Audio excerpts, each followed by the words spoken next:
Kembali lagi di Cerita Cinta Channel. Jangan lupa like, comment, and subscribe ya. Terima kasih. Bereskan dia dan pastikan dia tak akan bisa melihat Apple lagi, ucap Knox pada para anak buahnya sebelum meninggalkan markas Bridge. Baik tuan, jawab sang anak buah. Lalu Knox pergi dari sana dan mengangkat teleponnya yang sejak tadi berdering. Ada apa, San? Dedi mendengar kabar ini dari anak buah kita, tanya King dari seberang telepon. Masalah kecil, Dad. Aku sudah membereskannya, jawab Knox. Good, apakah berhubungan dengan Apple? Tanya King. Ya, dan sekarang telah benar-benar selesai, jawab Knox. Bagaimana hubungan kalian? Tanya King. Aku akan menikahinya, jawab Knox tanpa ragu. Mami pasti senang mendengar kabar ini, sahut King. Ya, aku ingin secepatnya menikahinya, kata Knox. Dia setuju dengan hal ini, tanya King. Dia harus setuju dan tak boleh menolakku. Aku akan memaksanya jika dia tak mau, jawab Knox. Baiklah, kau atur saja. Dedi yakin kau bisa membuatnya setuju menikahimu, kata King. Aku ingin pesta pernikahan yang meriah, Dad. Katakan hal itu pada Mami, ucap Knox. Oke, Dedi akan menyampaikannya pada Mami, jawab King. Bye, ucap Knox. Lalu Knox menutup sambungan teleponnya bersama sang ayah. Knox kembali ke mansion dan tak melihat Apple dimanapun.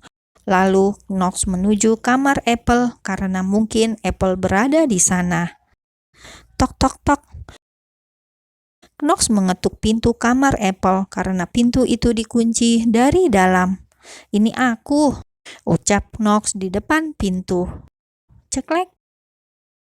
Apple membuka pintunya dan kemudian memeluk Knox.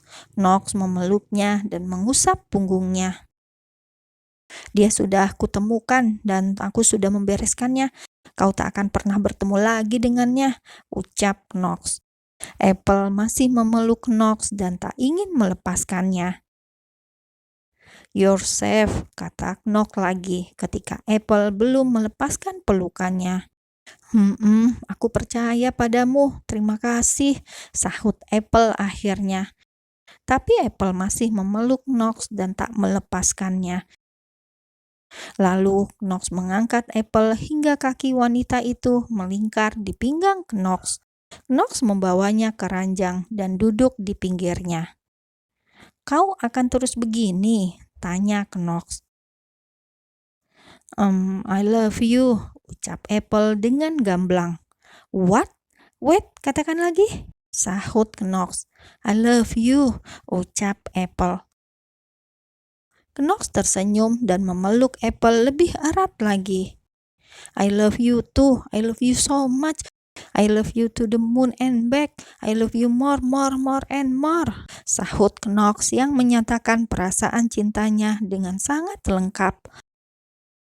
Apple melepas pelukannya dan kemudian melihat ke arah Knox.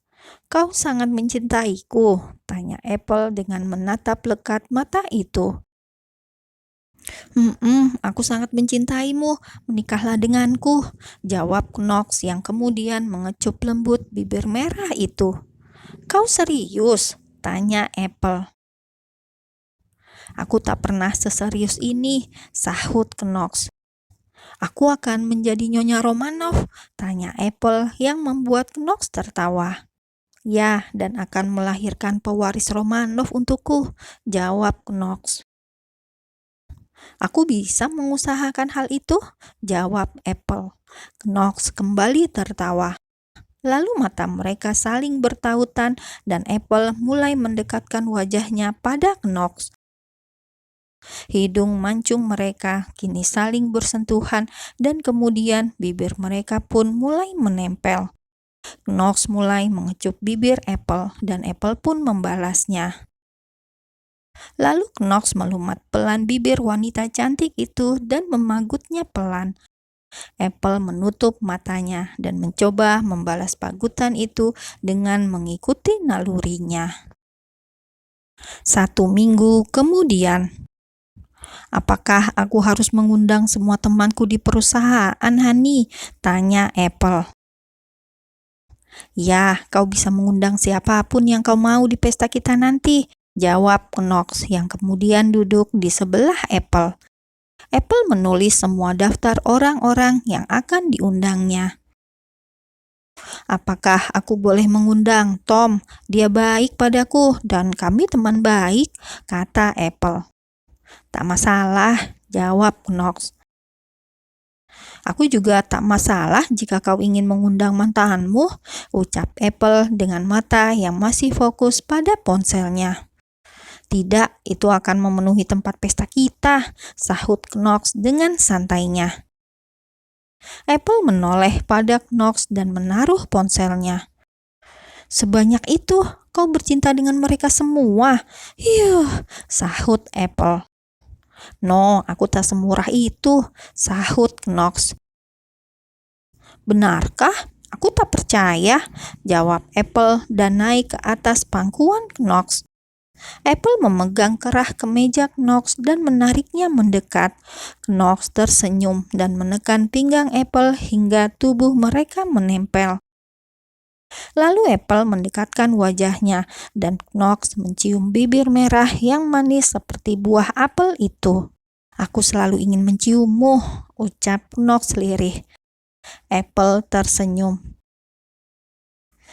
Aku tahu itu, jawab Apple dan kembali mencium bibir Knox.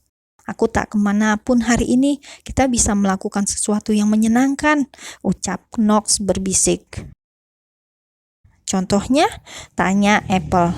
Sesuatu yang membuat kita hangat misalnya, sahut Knox. Apple tertawa kecil. Aku tahu isi otak kotormu, ucap Apple. Tolong jelaskan apa isi otak kotorku, sahut Knox. Apple kembali tertawa lalu mengecup bibir Knox. Antar aku ke apartemen, Lea sedang menungguku di sana, kata Apple. Knox tak langsung menjawab dan hanya memandangi wajah Apple. I love you, ucapnya. I love you too. Ayo cepatlah, kata Apple yang kemudian beranjak dari pangkuan Knox dan menarik tangannya. Knox berdiri dan memeluk pinggang Apple. Pernikahan kita masih 1 bulan lagi, ucap Knox. And then? Tanya Apple. Can we? Ucap Knox. No, jawab Apple singkat dan tersenyum lalu mengecupi bibir Knox. Bersabarlah, 1 bulan bukanlah waktu yang lama, kata Apple. Ayo, Lea sudah menungguku, kata Apple. Oke, jawab Knox. Lalu mereka berdua pergi ke apartemen yang kini ditempati oleh Lea sendiri. Setibanya di sana, Apple langsung menuju ke unit apartemennya. Knox berhenti di pintu lobi dan melihat ke arah mobil yang dikenalinya. Ada apa? Tanya Apple. Itu mobil Julian, jawab Knox. Ya, dia memang tinggal di sini. Dia tak bilang padamu, ucap Apple. Tidak, kami tak bertemu beberapa hari. Apakah dia membeli apartemen di sini juga?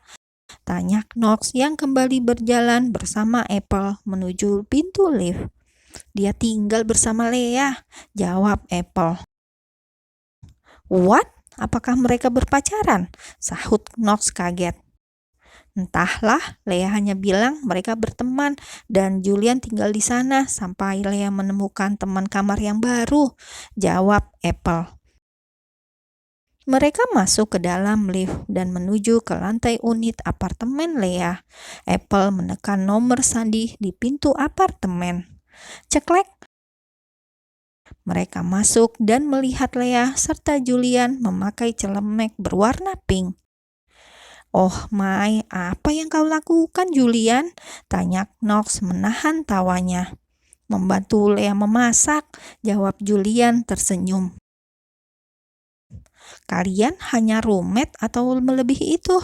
Tanya Knox. Julian dan Lea tertawa mendengarnya.